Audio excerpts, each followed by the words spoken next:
Chapter 15, Distorted. Jiang Ran was shocked by her own analysis, but once she regained her composure, she quickly packed her belongings and prepared to leave. She wished she had returned to her hometown earlier, where she could have endured the quirks of Zhang Guifang and her son for a while. At least she would have had some time. But there's no regret medicine in the world. She had chosen her path, and she would have to walk it, even if she had to crawl. Seeing Jiang Ran's anxious demeanor, Xiaowan and her husband also grew concerned. Guan Song said, "Sister Jiang, we have a car. Come with us." Xiaowan nodded in agreement. "Yes, come with us. We can watch out for each other on the road. Our car's tank is full, so we can drive for a long time." "No need, thank you." Jiang Ran wasn't used to relying on others. She politely declined their offer and turned to leave. While the temperature wasn't too high yet, she needed to find a way to secure a vehicle. Guan Song was about to say something, but Xiaowan held him back. "Let it be. This girl is quite determined. Even if we tried to persuade her, she wouldn't agree." Guan Song felt a bit regretful. If our speculations are true, with her skills and mine, we would be safer traveling together. "It's okay." Xiaowan hugged Guan Song and smiled. "If fate allows, we might meet again." After leaving the underground parking lot, Jiang Ran headed straight for the nearest car dealership. The streets were chaotic, with people smashing stores everywhere. Some people hurriedly walked without making any contact, while others stared at Jiang Ran as she passed by. But Jiang Ran had experienced such situations many times before. She remained unfazed, walking along the street with a calm expression.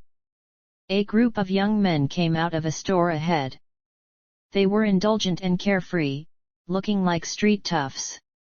Seeing a beautiful girl approaching them, one of the young men nudged the person next to him and gestured toward Jiang Ran with his chin.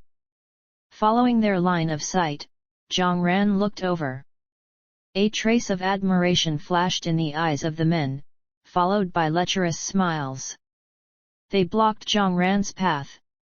"Hey, girl, all by yourself. Where are you headed? Do you want us to give you a ride? Such a pretty girl. Why not have some fun with us? We know how to have a good time." Listening to their remarks, Jiang Ran calmly looked up and said, "Have you harassed other girls like this before?" Seeing that Jiang Ran didn't display the usual fearful expression that other girls did, and her tone was as casual as asking if they had eaten, the men were momentarily taken aback. However, the words were already spoken, and now they couldn't back down without losing face. To regain the upper hand, one of them smirked, "We've had a couple before the apocalypse, and a few more last night. Women are really hypocritical, saying they don't want it, but enjoying it just as much." Hearing the man's words, Jiang Ran suddenly burst into laughter. Her voice was light as she replied, "It's not those girls who are hypocritical, it's you guys. You need to resort to such methods to find a shred of dignity as men or even as human beings." Whether she struck a nerve or not, the several young men suddenly became furious. "What the hell are you saying? You bitch! Do you fucking know who we are? Crazy slut, I won't spare you. My dad knows a lot of people. I'll have him send people to teach you a lesson." "Ah!" The men kept babbling, and Jiang Ran stepped on one of the lucky one's groin with a heavy foot, causing him to faint in pain. With a look of disdain, she wiped her foot on the man and chuckled, "Sure, let them come. But before that, you're going to die a gruesome death." Jiang Ran's ruthlessness and decisiveness frightened the other men. They were used to intimidating others, it was their most powerful weapon. However, Jiang Ran didn't buy into their tactics. Her strength surpassed theirs, and they were utterly terrified. Some were even so scared that they wet themselves, crying and begging for mercy.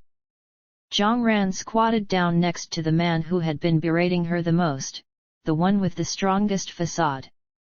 With a sharp knife, she gently traced his arm, leaving a shallow bloodstain.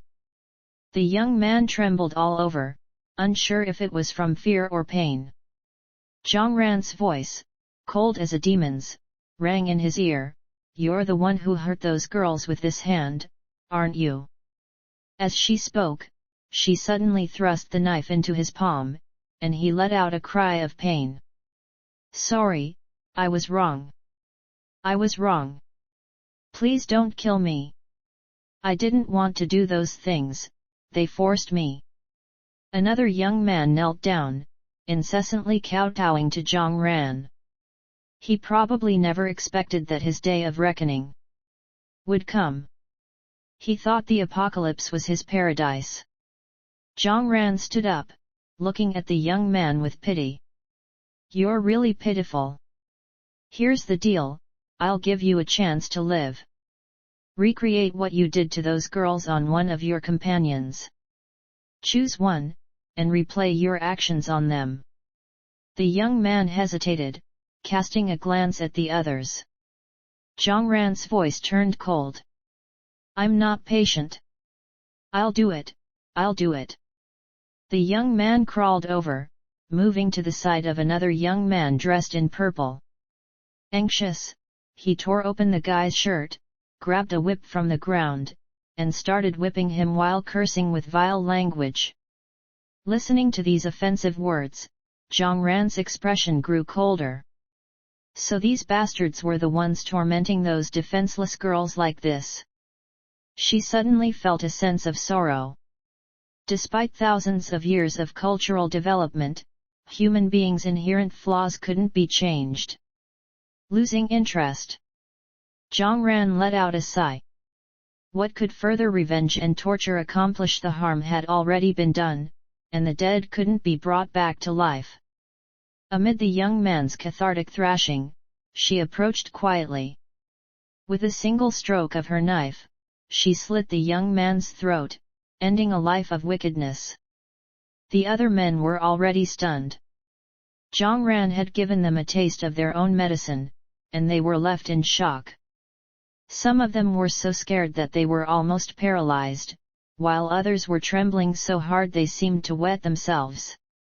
They begged for mercy while others were too terrified to speak. Jiang Ran stood up and wiped her knife clean, then continued on her way, her expression as calm as before. Killing so many people at once, would Jiang Ran feel uncomfortable about it? She wouldn't.